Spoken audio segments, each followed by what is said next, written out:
ऐसा कैसे हो सकता है कि किसी देश में उस इंसान को कानून बनाने की जिम्मेदारी दी जाए जो एमएलए की शपथ लेते वक्त सामने कागज पर देख के बेसिक टेक्स्ट भी ना पढ़ पा रहा हो सकता है नहीं हुआ है।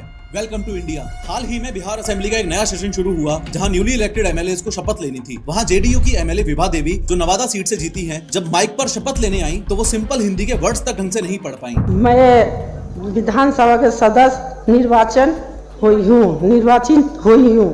शपथ पढ़ते वक्त विभा देवी ने कहा, मैं ईश्वर की सतत लेती हूँ। मैं ईश्वर से सतत लेती हूँ। हालत ये हो गई कि उनके बगल में बैठी एक और नेताजी मनोरमा देवी को प्रॉम्प्टर बनना पड़ा। वो धीरे से एक लाइन बोलते और विभा देवी उसे रिपीट करती, बिल्कुल वैसे जैसे स्कूल में बच्चों को डिक्टेशन दिया जाता है। और जब मनोरमा देवी ने लाइन नहीं बोली तो विभा देवी जी बोलती हैं, छुटकी बोलना।